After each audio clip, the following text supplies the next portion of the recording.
Good afternoon, everyone. Thank you for joining us for this session of the K-12 Blackboard Innovative Teaching Series. K-12 BITS is a new training initiative to help augment your internal training efforts. Harnessing our community of K-12 Blackboard schools, BITS will share top strategies and pedagogy for both increasing teacher efficiency and improving learning outcomes. K-12 BITS is free and easy to participate in and available to teachers, academic leaders, and administrators. My name is Katie Gallagher, and I'm the Senior Product Marketing Manager for Blackboard's Teaching and Learning Solutions. I'll be serving as the moderator for the K-12 Blackboard Innovative Teaching Series. Thanks to Colleen Smith from the K-12 Marketing Team who's joined us today, and we actually have Claudine Townley from the Solutions Engineering Team here with us as a product expert, helping with the chat today. We'll be joining you for the series this spring, and we're looking forward to a great session today. Wanted to remind the group that I'm always open to new ideas for topics for this series, so please let me know if you have an interest in presenting in a future session. Just shoot me an email at katie.gallagher@blackboard.com. And before we move past here, I do want to mention, be sure to use the chat and send to all participants throughout the session today with questions, comments, and thoughts. We try to keep it very interactive, but we need you to use the chat to keep it interactive. Just a reminder that each webinar in this series is recorded. You can search for the Blackboard Innovative Teaching Series playlist on our Blackboard YouTube channel. And you can also find a K-12 Blackboard Innovative Teaching Series playlist there as well. After today's session, in a couple days, you'll receive the recording and presentation slides. You'll also receive an invitation to participate in a professional learning community on course sites that's designed to augment this series and create an avenue for ongoing collaboration and dialogue. Please accept this invitation and participate in the new online PLC. All Blackboard Innovative Teaching Series webinars are free and open to all. You can look for the K-12 icon to identify these special sessions, but you're welcome to attend any session within any BITS track. Our next session in the K-12 BITS series will be What's in Your Blender? Professional Development for Teachers on Blackboard to Flip, Blend, and Go Virtual using Blackboard in their classroom. This will be held next Monday at 3:30 Eastern Time with Larry Fallon from Arlington Public Schools in Virginia. Today we're really excited to have Brad Porinchak, the current assistant principal at Northport High School within Sarasota County Public Schools, Florida. Formerly, he served as the K-12 Science Curriculum Specialist. We may have Cameron Parker, also from Sarasota County, joining us later, but she's helping out Blackboard in New Orleans at the IMS Global Consortium Conference today. So we may just be hearing from Brad today, but Cameron will join us if she can. The topic today is Instructional Focus Guides, Curriculum, Pacing, and Resource Support. So with that, I'll hand it over to Brad. Thanks, Katie. Thank you. As Katie said, my name is Brad Porinchak. I worked in curriculum and instruction for science for K-12 for a few years, and I just recently now took a new position as an assistant principal. But I've been a big part of this process as our district has looked at using Blackboard in a kind of unique and different way. So our district has instructional focus guides now, which is a way to use Blackboard to share resources with all of our teachers K-12. And so I want to take you through a little bit in terms of what we've done and where we've been to get to the point where we're at, where we're using Blackboard. Originally, we had instructional focus calendars. Basically, we had a Word document for every grade level in all content areas, K-8, and then at the high school level, it was in our areas of math, science, social studies, and English language arts. These were all done in a Word document. They were a very rigid structure. We used them basically as a pacing guide for our teachers to keep them on track as to what's the purpose for each daily lesson. There really wasn't a whole lot of room for us to make updates and make changes. The teachers accessed them by pulling them off of our county's website. For elementary teachers, one of their biggest problems was they were using these, teaching 4 different content areas and having to look through 4 different calendars to try to stay on pace. Our calendars at this point weren't really all aligned together, so there might have been a science lesson that happened in January, and then the same topic was brought up again in the reading series in March. So we really didn't have a good correlation between our content areas. At this time, only our teachers could access these. They weren't really open for the students to use or look at. It was pretty much just teachers only. So at this part, we decided to start thinking about how can we make some changes. And the word I use to describe it is transitions. Our district was going through, and our state was going through a lot of different transitions, as I'm sure many other states are across the country. We're going to Common Core. Our teacher evaluation system was changing, where they're putting a lot more emphasis on student performance. Our district was transferring from using Angel into using Blackboard. We also, our state in 2011, put together this instructional improvement system.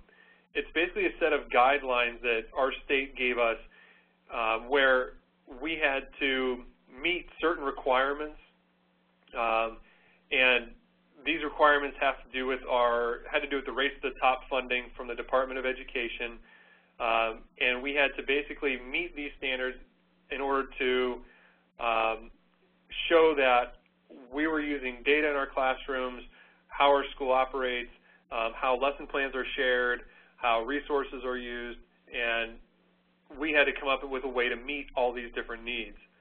So our district had a group of people get together from our curriculum instruction department, our PD department, our professional development department, our information and technology department, our research and assessment department, all got together to come up with how can we meet all these needs of the IIS and what type of structure is this going to be built in.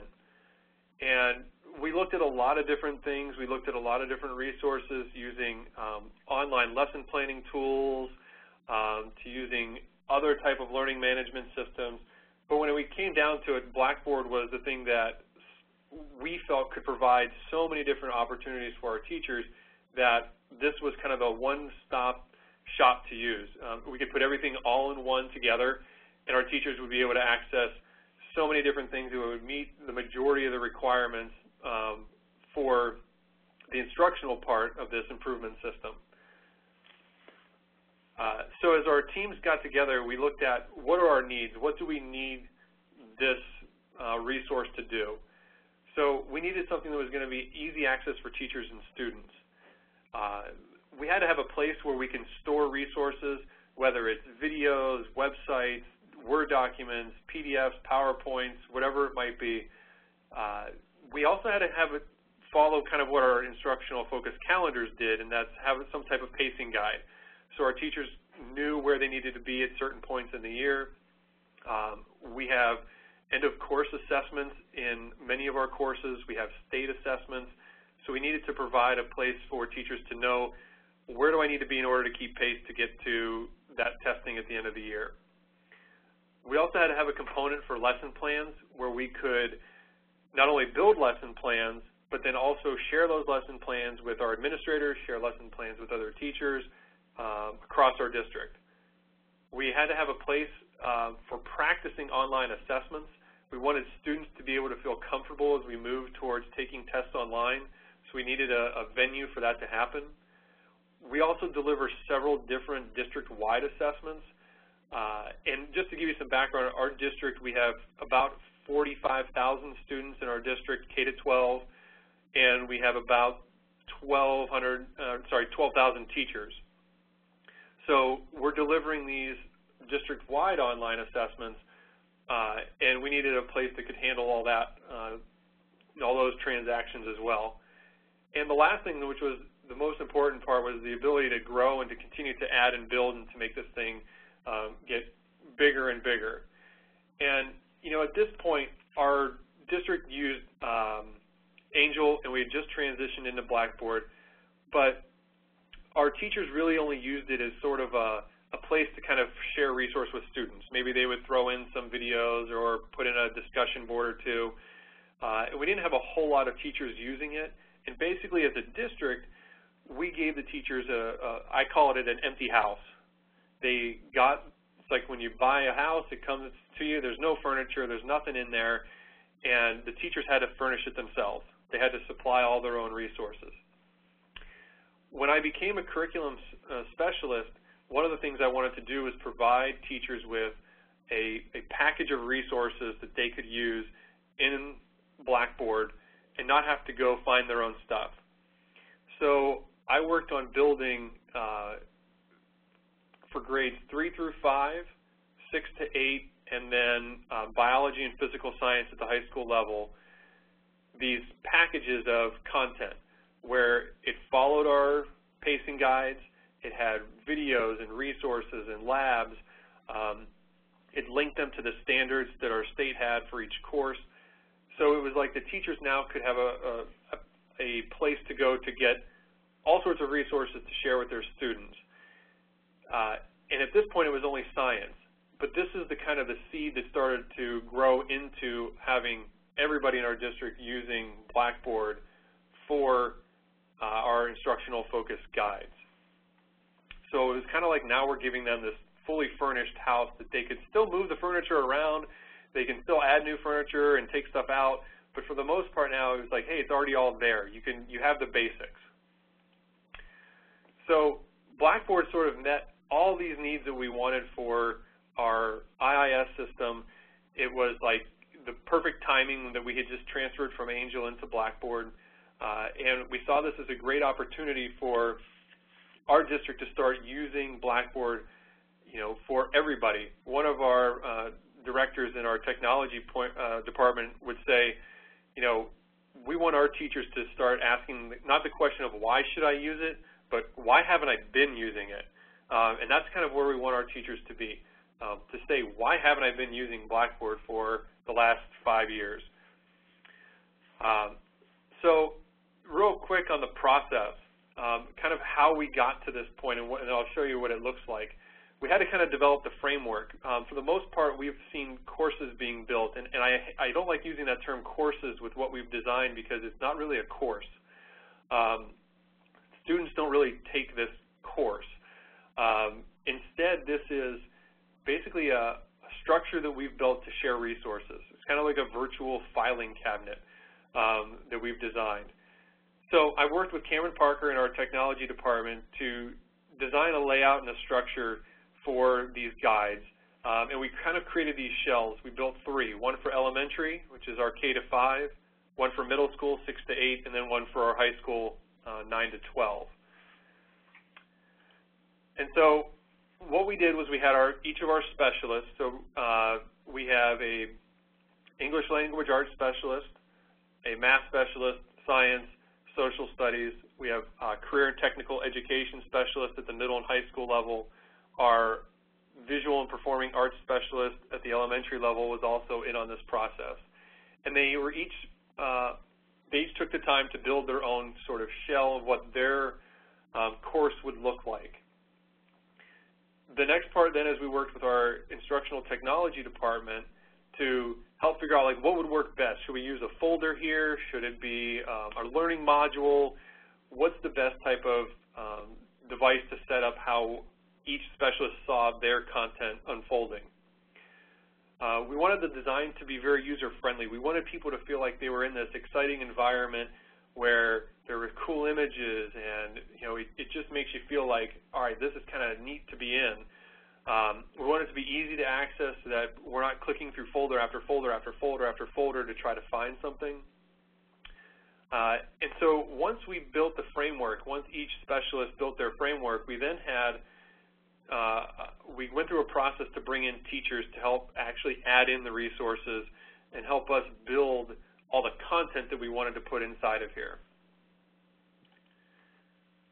This teacher selection process was a little bit tricky because we wanted to make sure we had people that were proficient in Blackboard. We wanted to have people that really knew their content well. So we actually went through an application process. We opened it up to all of our teachers to put in what grade level they wanted, what content area. They actually had to submit sample lesson plans. They had to tell us their proficiency with technology, with Blackboard, so that we had a good understanding of who the teachers were that we're putting in.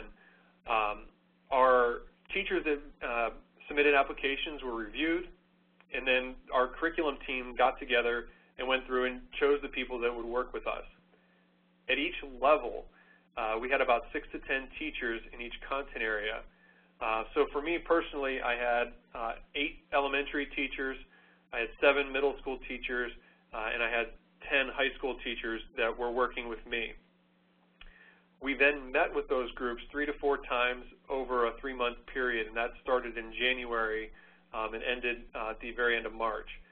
So we would meet with them. We then would, as the specialist, my job was to help them, here's how we're going to embed videos into Blackboard. Here's how we're going to add these particular resources. Here's the links that we're going to add.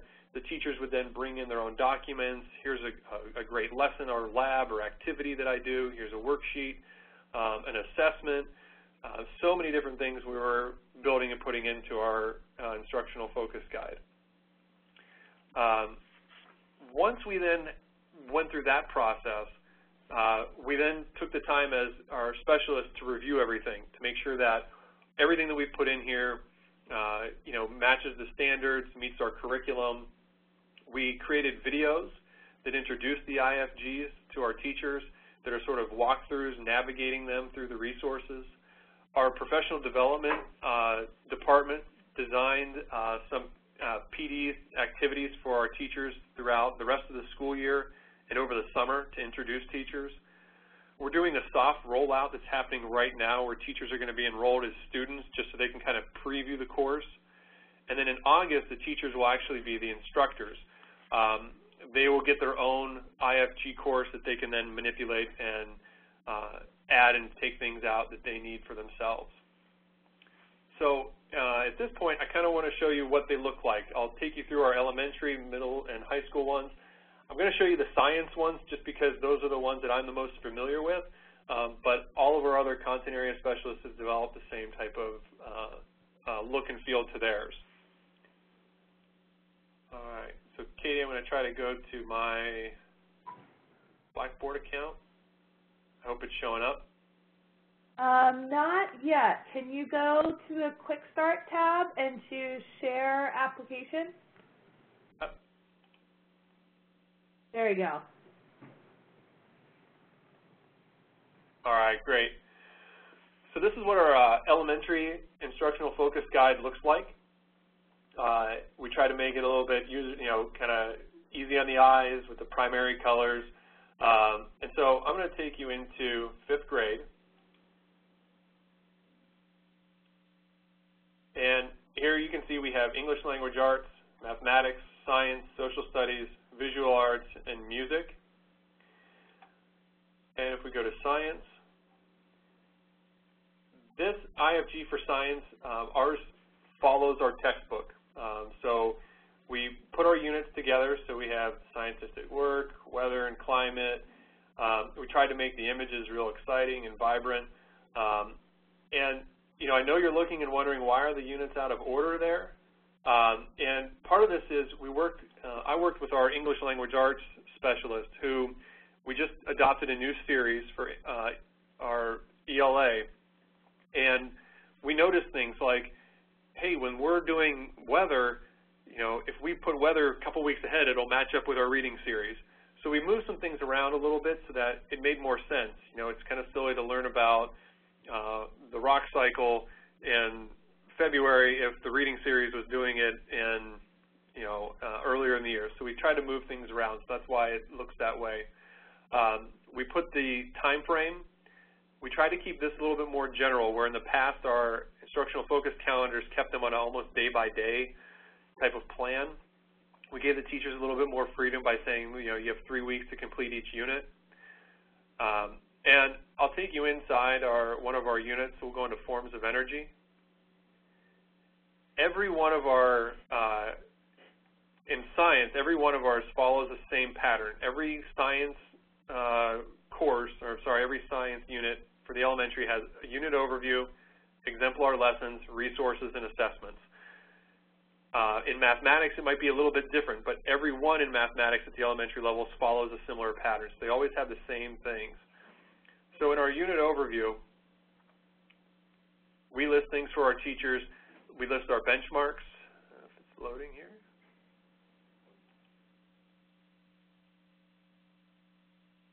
We have our benchmarks, our student learning targets, essential questions. We put in key vocabulary, and then we make a connection to the nature of science that matches our benchmarks. We're working on the exemplar lesson folder. Those are going to be, we would like teachers to submit their best lessons so that we can add them into our course, and that's something we're working on. For our resources, we have suggested works with literary and informational text. Here we've put in some, this is one of our, from our reading series, this is one of our little leveled reader books that the teachers can take and put on their screen and read through with their students. We have brain pop videos that we have linked to. So we can take them right into brain pop.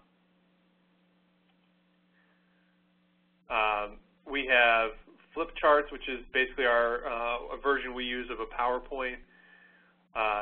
We have other online activities. We have even built assessments. We have built different things where teachers can go in and have their students take assessments.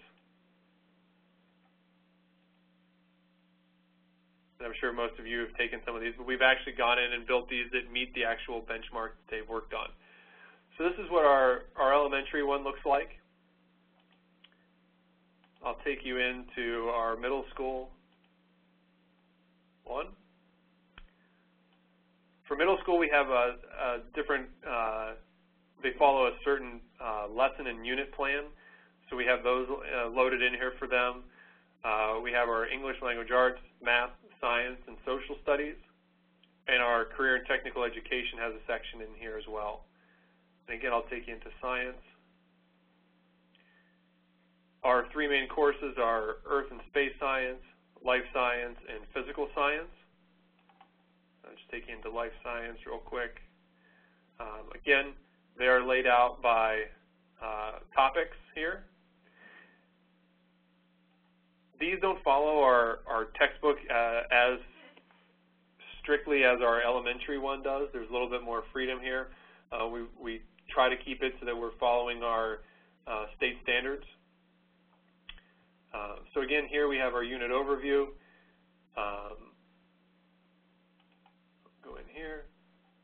We have our benchmarks, our essential questions, our key academic and domain-specific vocabulary, and our nature of science connection, all in one place for our teachers. And then you can see the various, again, things along the side that we've put in here for teachers to go in and use. Here's an example of our a actual lesson plan that we built. So it follows a certain lesson. We have a PowerPoint in there.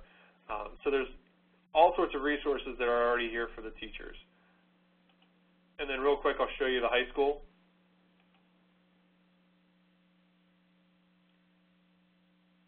Our high school course, again, very similar to the middle school layout. Again, I'll just show you science real quick. We have biology, chemistry, and physical science.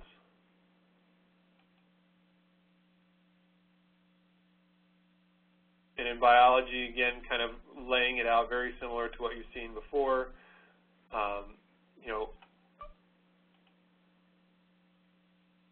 And so just so you can see, we've really tried to create this all in one place for our teachers to be able to go in and get access to them. The nice part is, as a high school teacher, you actually get access to everything. So, and same with elementary and middle school. So you have access to English language arts, social studies, regardless of what topic you teach. This is the nice part of once they become an instructor, you can remove and add things that you don't want. So if you don't want anything to do with anything but science, you only want the science courses, you can delete all the others and you're not affecting our master course that we've created. We are working on trying to find ways to easily update things. The best part, I think, for this project has been we now have a tool that not only can our teachers use, but our students can then be enrolled in those courses. A high school biology teacher can enroll her students into her course. They can then look at all the assessments. They can go in and take assessments. They can go in and look at their activities. They can go online and use the resources. It's all right there for them. So instead of it just being for teachers, it's now for teachers and students. We have tried to make it as clean and user-friendly, but we're in a place where it's something that we feel is a little bit unique and isn't the same idea of following a certain course where you go in and you do these 3 things and then you submit your assignments or that type of thing. So that's why I don't like using the term course. But we've just tried to create this all-in-one place for teachers to go in and feel like they actually have a whole lot of resources right at their fingertips. And all of our classrooms have active boards, these interactive whiteboards, so they can easily pull this stuff up right in front of their classroom and pull up a video real quick, or go to a certain website that they wanted to show their students, and it's all right there for them. So that's basically just a real quick view of what we've been putting together for our teachers to use in Sarasota County. Are there questions? Brad, this has been wonderful. Thank you so much. I'm sure there are going to be questions here. Pulling up the chat. And I'm sorry I went through it very quickly showing you through things, so if anybody wants me to go back through parts, I'm happy to go back into it. And what questions do you have? Type it in the chat to be sure you've selected all participants. I'd like to see a little bit more of the IFGs personally. Okay. I'll take you into our elementary one and show you some of the stuff that's there in math and some other areas too. So,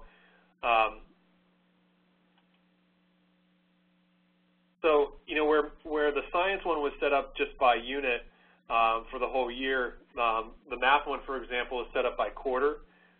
So you have each quarter. And if we go into quarter 1, theirs is broken down into, I'll try to minimize some of this stuff, the first 4 weeks and then the next 5 weeks. So here in the first 4 weeks, there's their standards. They have resources. So, you know, here's a book. You know, we try to incorporate as much literacy as possible is one thing that we've been working on is, as you know, with Common Core moving towards more informational text and that type of thing, we're working on adding as much as we can. You can see they've added a ton of lesson plans in this one and websites. So this is our math one. Let me go into our ELA one. Hey, Brad, I'm not seeing everything in the chat. Colleen's sending me some questions that some are posting, maybe just to the leader of the session. But a couple more questions. One, do you find teachers receptive to using the IFGs? Another one, what does your training to help them use it look like? Yeah, they're going to the host privately. And how are students reacting?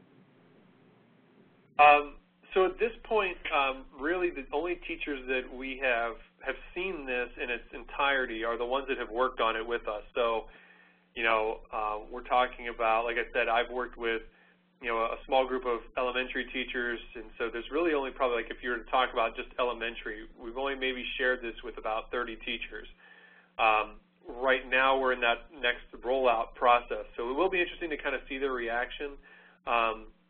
But for the last 3 years, the science teachers have had access to the courses I've built, so they've already seen something like this, and they've really been wanting more. They've been wanting these resources from our district for a long time. Where can I go to find things, especially when the high-stakes testing is just getting more and more and more. Teachers want to know, if you're going to evaluate me, I want to know what are the resources that our district recommends. So this is a nice place where we can say these are the resources and things that as a district we feel will help you reach these standards. So I think the teachers will have an overall good reaction. I think, there are going to be the ones that, I would say probably right now about half of our teachers are familiar enough with taking online courses in Blackboard and have done some stuff in Blackboard, whereas we have another group that haven't looked at it at all. So it'll be an interesting challenge to get everybody kind of up to speed on the usage of Blackboard. I think that's going to be the biggest hurdle to overcome at this point. For students, our students really haven't seen this yet. So that'll kind of be something that they'll see next year. They've seen, again, some teachers have already used it, so they're already seeing bits and pieces, but they haven't seen the whole IFG yet. In terms of professional development, the way we've started the process is right now we are rolling out some instructional videos, and actually I can kind of show you some of them. So in our organizations tab, we have added the Instructional Focus Guides. And so I'll show you, like, here's our instructional videos. So, I don't know, I'll just pick this elementary, the introduction to the IFGs. I don't know if the sound's coming through for you guys or not. Courses for which IFGs have been. But this video takes you through, this is our superintendent and our director of curriculum talk and go through kind of an overview of our instructional focus guides to let teachers know why we've changed, what's new, what do we have available for everybody. Then there are kind of how-to or kind of like navigational ones where each of the specialists, so for example at the high school I recorded a science video walking them through each one, showing them here's all the parts that are available, here are the resources, the assessments. So it's kind of starting out as a soft rollout of just showing them kind of here's what we have, here's what's coming. We are in the process right now of adding all of our teachers as students to this course so that they can just go in and play around and see what's there till the end of the year. And then over the summer, in June, we offer a week of training that we do. We do various things for teachers. And during that week of training, one of the courses that's going to be offered is sort of an introduction to the instructional focus guides for elementary, middle, and high school. Again, just to bring teachers in and start showing them what it's like. And then in August, when our teachers begin coming back, we're going to have another kind of face-to-face PD training where teachers can come in. And we're also going to then at that point give them access to the IFGs as instructors. Each school will be doing their own type of PD where they'll be able to meet as a whole school during a staff meeting and showcase this so that they can kind of see. Principals have known about this now for probably since December, so they've already had a little bit of a feel for it and have been able to share it with their teachers. So it's just now starting to get to that point where we're going to be doing that, so we'll see how everything goes in the next month or so. That's awesome. Michelle, one of the participants says, great presentation, impressive display of content. Thank you. This is really interesting. Let's see if there were any other questions. So I think you've answered this because you've had limited exposure to teachers at this point, but have you exposed it to students at all yet and gotten feedback there? We haven't done it in terms of the IFGs. We haven't gotten any feedback from students.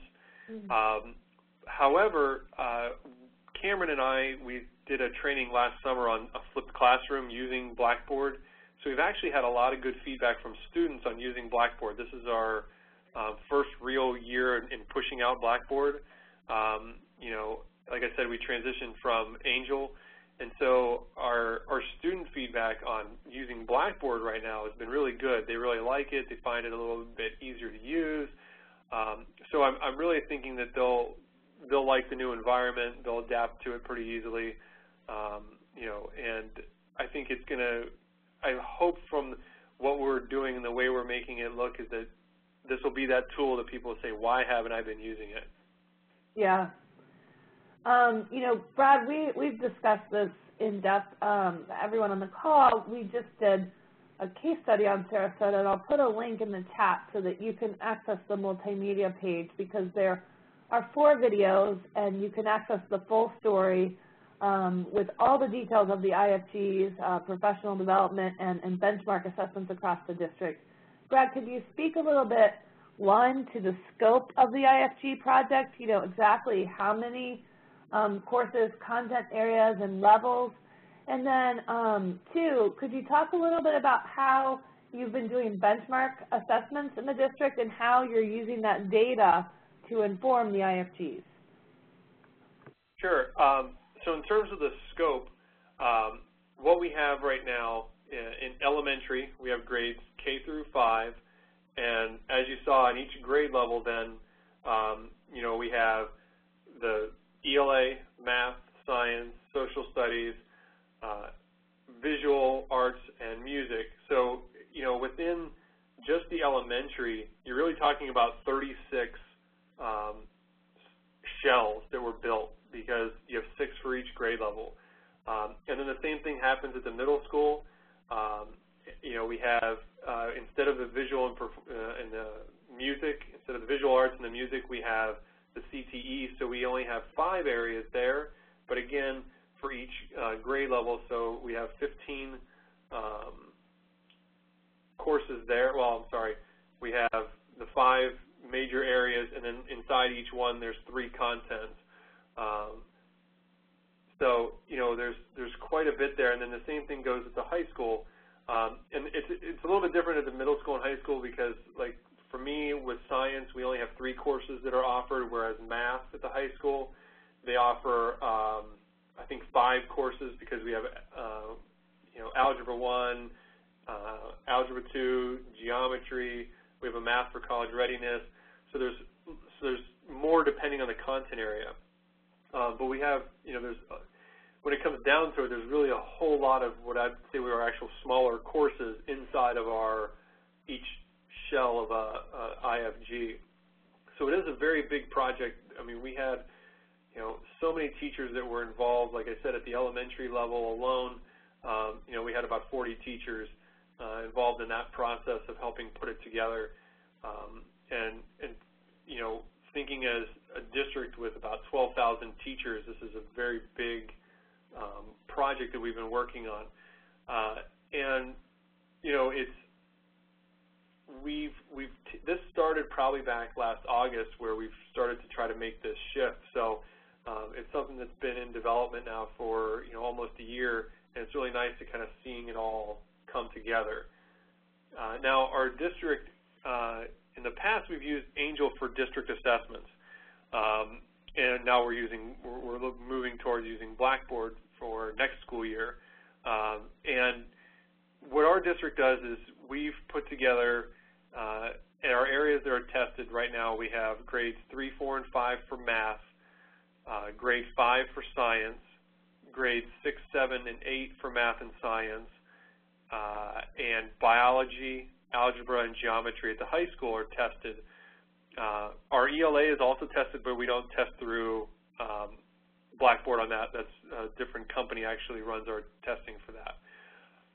So anyway, those tests all go through let me back up. All of our district assessments that we've built were originally put into Angel, now we're transferring them into Blackboard. And this has gotten our teachers and students exposed to these online learning environments through taking those tests. And then what we do is we put all these assessments, all the data, into a different system that teachers can access. Our system's called ThinkGate. And teachers can then go in and see their individual student results by, in the middle school and high school, by class period, and at the elementary school by their class, and they can look at the results that their students did. The nice part about this is, even if I'm a teacher that teaches social studies, I can still go in and see how my students did in social studies, even though it's not a social studies test, see how they did on the math and the science assessments.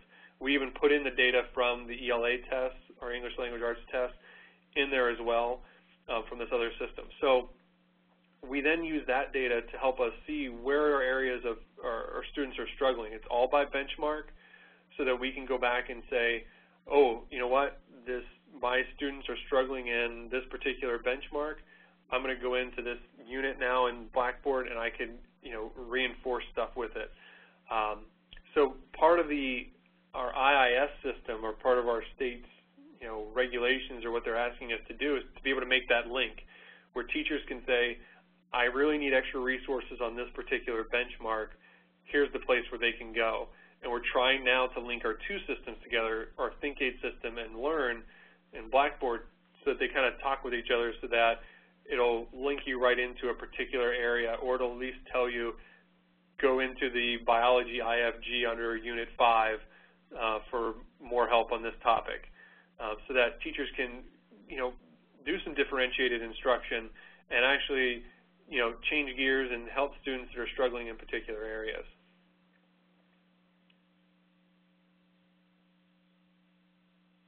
Great, thank you so much. This has been very helpful, very informative. I'm not cutting off questions at this point, but as people have a time to think, and if they might be typing other questions into the chat, Colleen, can you hand it back to me so I can finish up the housekeeping for the session as we wait to see if more questions come in? Thank you so much, Brad. This has been really helpful. Yeah, no problem. Colleen, do you want to say a word or two about Blackboard World this summer? Sure, Katie. So I think a few of you probably have been in the BIT sessions before, just looking at the list. And so if you like what you see here, we've got a lot more planned for BB World this year. We have a couple, we have a K-12 track plan that will talk a lot about, cover more standards-based learning, new models of learning with digital content, professional development, and we're working on making sure that our sessions, keynotes, and workshops really are geared directly to the K-12 attendee. So if you haven't taken a look, I would really encourage you to do so, bbworld.com, where you can learn more, and we'll be keeping updates posted about new sessions, things like that. We also have a BB World LinkedIn group, and there's a lot of conversation going on in there. I encourage you to take a look and see what people are saying about the conference and who's attended before, who's looking forward to going this year. There's a lot of great buzz. Great, thank you so much.